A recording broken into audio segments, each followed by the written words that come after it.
Hello, everyone. Welcome to Leadership 101. I do hope you're having a good day. Thank you for joining me today. Please feel free to subscribe, to share this video with whoever you think needs to hear it, like, and leave your comments. I would definitely love to hear from you. If you have any questions, put it in the comments box below. I'm going to be providing you with training today, and the topic for today's leadership principle is leaders keep their promises. Okay, as a leader, you will be faced with a range of decisions that you make. And it is important that whilst you're making those decisions, that you're giving due consideration to the promises that you provide to your people. So why should you keep your promise as a leader? I'll give you an analogy. There's a book that I'm reading or listening to at the moment called Profit First. And in that book, which I'm still listening to, the author suggests that business owners create 5 accounts. One of those accounts is a separate account for your profits. Another account that he mentioned is a separate account for your taxes. So he's suggesting that you put a certain amount of money into those accounts, as well as the other 3, which I won't talk about right now because I can't remember them. But you put your money just divided between those 3 accounts, so you have a clear picture where your business is and what your profit level is, what your profit margin is. I use that example to say that when you keep your promises to your people, it can be compared to putting money in the bank. Every time you keep a promise, you are building trust with your people. You make a promise to them and you follow through on that promise. You are literally depositing trust into their bank account. They will remember. So when the time comes when you have to break a promise, if you have made enough deposits in the bank account of trust by keeping your other promises, then you won't go bankrupt. So it's important that you make regular deposits by keeping your word and keeping your promises to your constituents, because the time will come when you may not be able to keep a promise to them.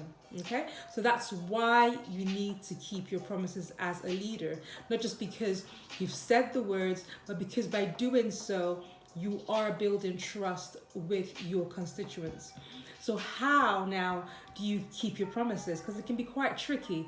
There are various things that you should consider when it comes to making a promise to start off with.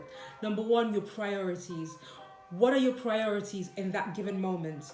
It is important that you are aware that you are a limited resource as a leader, and the people who work with you are also limited resources. So it's important that you identify your priorities. Also, give consideration to what your mission is. If you're going to make a promise, it should align with your mission statement as an individual, as a team, and as an organization.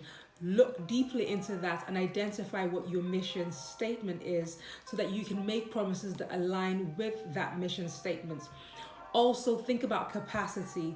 You may have the best intentions in the world. You may want to solve all of poverty for the entire world, but it's not something that can be done by one organization or by one individual. So it's important that you figure out what your capacity is. What can you manage at any given moment? What is it? What capacity do you have? What capacity does your team have? What capacity does your constituents have? So when you think about that, then it will enable you to make a decision as to what promises you would like to provide to your constituents. The 4th point to consider is to be very careful and be very selective when you make your promises. So limit your promises.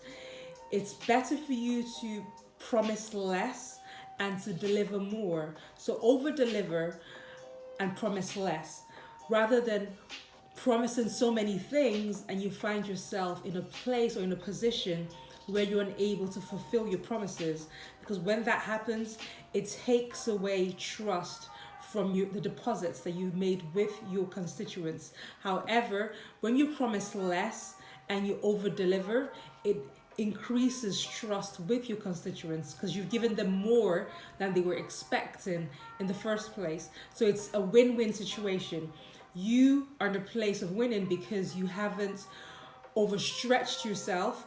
You've given yourself room for error. You've given yourself some margin, which means that if anything goes wrong and you're unable to fulfill your intention, at least you haven't made that public. You haven't made a promise to people.